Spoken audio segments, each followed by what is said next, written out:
This video contains commentary. What's good, my dudes? Welcome back to Storytime with your favorite Reddit fairy. My name is Lorna, and today we're getting into some r/choosing beggars.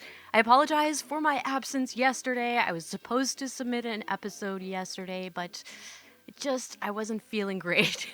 Let's just leave it at that. I wasn't feeling great. My stomach was doing flip-flops, and yeah. I'm okay now, so I'm going to do this episode and then stick around later for some r/fuck HOA, because that's going to happen. So without further ado, smash that subscribe button and let's get right into it. Worst Hagler I've dealt with. Posted by user Hamtron.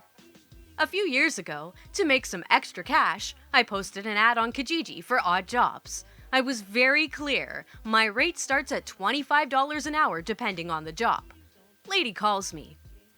I saw your ad. I need a bed frame assembled. No problem. Those are pretty easy. $25 an hour. Shouldn't take longer than an hour.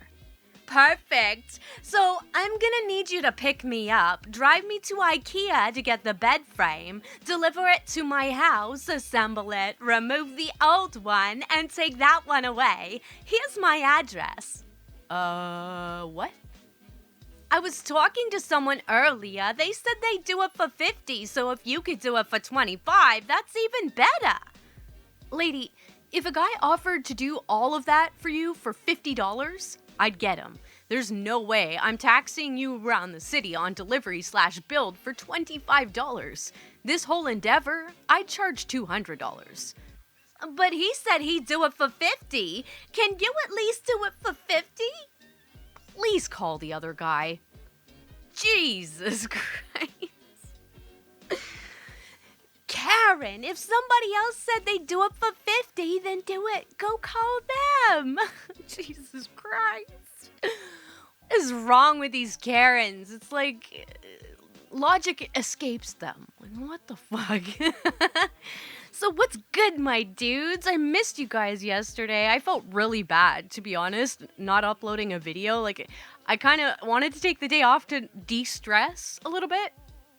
But it kind of stressed me out a little bit because I wanted to get a video up and I don't like not getting one up when I say I'm going to. So it's the internal struggle, my dudes. Anyway, let's get into the next story. But before I do, don't forget to smash that like button, subscribe, and turn on notifications for future videos just like this one.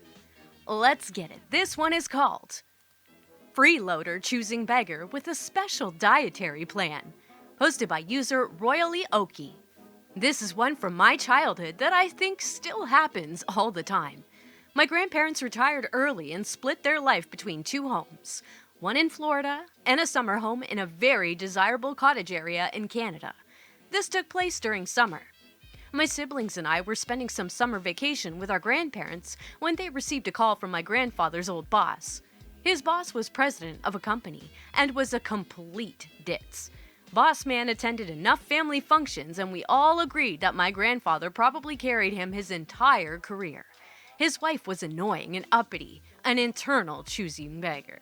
Even as a kid, I was completely irritated by her presence.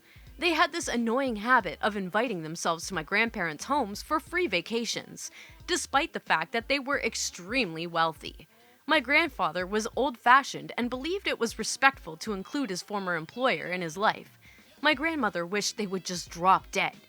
This particular request to freeload was vehemently denied by my grandmother. She had children in the house and didn't want to entertain. My grandfather for once agreed and told Choosing Beggar that he had family staying and it just wasn't feasible. The Choosing Beggar couple pleaded, saying that they were driving their RV and just really needed a place to park and shower, nothing more. My grandfather relented, obviously pissing off my grandmother. So, Choosing Beggars show up with another couple sharing their RV. The Choosing Beggar wife walks into the house and presents my grandmother with a list.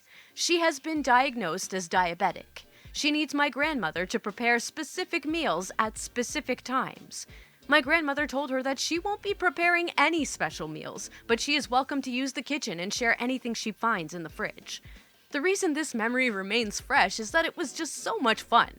We ate out in restaurants almost every day while those people were there because my grandmother refused to cook meals. She did, however, prepare a plethora of fancy desserts and pastries that she knew the choosing beggar couldn't have, but we kids obviously enjoyed.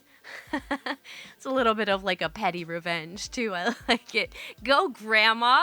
I like that grandma. She's like not fucking around. Everybody needs a grandma like that, she's not your typical or stereotypical, I should say, little defenseless granny. This one, yeah, she's seen a thing or two in her life, I think. This is kind of what I aspire to become as a senior. Just somebody whose bullshit meter is just so finely tuned. They ain't having it. I guess you get neither, then. Posted by user 7937397. This is such a little thing, but people are ridiculous. I think it fits here. I was at the grocery store today and there were 3 mangoes left, on sale at $1 each, which is great for here. I love mangoes and they were all good looking, so I took them. Some guy came up behind me and said, "None left." I said I took the last of them, but that if he wanted a mango, I'd give him one. I offered him one of the mangoes.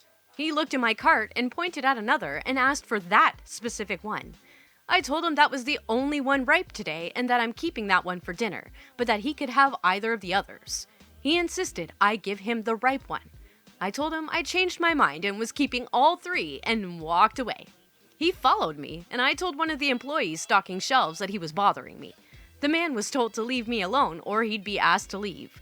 He did listen to the employee, but it was such a weird thing to get upset over. I want that mango. I don't even like mangoes. Fuck mangoes, they're gross. I don't know what it is about them. There's like something bitter to them that I don't like it. It's like grapefruit. Mangoes and grapefruit? No thank you. I don't know. Maybe I'm a fucking weirdo, but it's like pineapple on pizza. Don't even. Like, if you try to put pineapple on my pizza, we cannot be friends. You can keep your pineapple on your pizza, but it's not touching mine, okay? Thank you. Reverse Choosing Beggar. Posted by user DivineMS_M. If this story does not belong here, please let me know and I will remove it. Here's the cast. Me, nice daughter, non-choosing beggar, good girl, non-choosing beggar's dog. A few weeks ago, my daughter and I pulled up to a convenience store. Outside in the smoking area was a man who looked to be on hard times. He had a beautiful dog with him. I do not often give people money, but both my daughter and I love dogs. When we got out of the car, good girl was wagging her tail at us. We both started sweet-talking her, and she was just going crazy, wagging her tail. Nice daughter. Hi, is your dog friendly? Can we pet her? Non-choosing beggar. You can try. She doesn't take to strangers too well. Well, she took to both of us, getting scratches and pets. Nice daughter to non-choosing beggar. How are you? Do you need anything? This surprised me, as I was just about to ask him the same thing. Both nice daughter and I have soft spots for dogs. Non-choosing beggar. I'm okay, but if you could get my dog a can of dog food, I'd be grateful. This hit both of us in the heart. This man didn't ask for a thing for himself. He was more concerned with his dog. Nice daughter. Okay, I can do that. No problem. What about you? Are you hungry? Non-choosing beggar. I could sure use a soda. He named his choice of soft drink. Nice daughter. Okay, I can do that too. No problem. We'll be right back. Both of us were so touched by his concern for his dog. Now, as I said, I do not normally give in to panhandlers, but for some reason, I felt a deep need to help this man.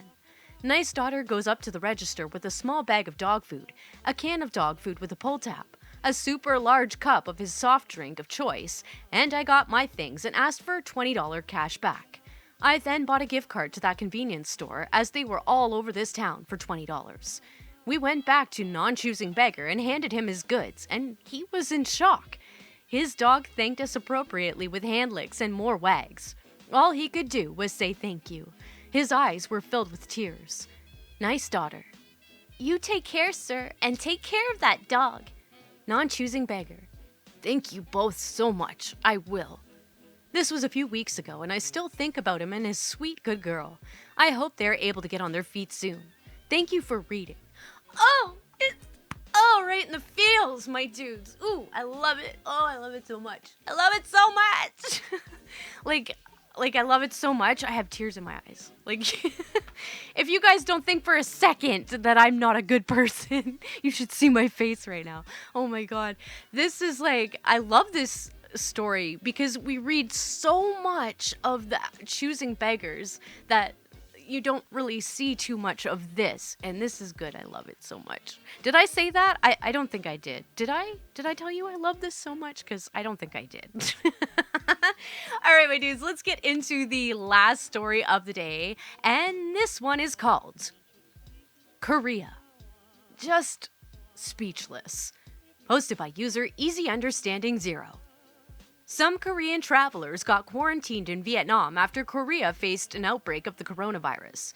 They were fed as part of the quarantine, but then complained to social media about the food and basically ranted about how they were mistreated in Vietnam.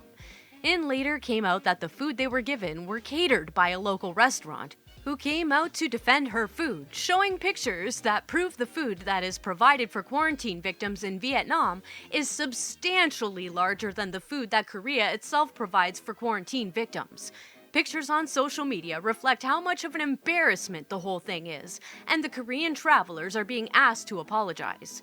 I guess in this situation, it's less of a choosing beggar than people just wanting attention for getting into a shitty situation.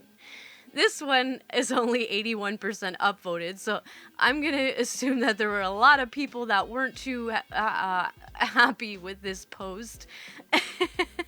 Okay, links, source. We got some links and sources here. My cat is getting into shit. Rocky, stop it. Bad boy. You not do that. Oh, Stuart.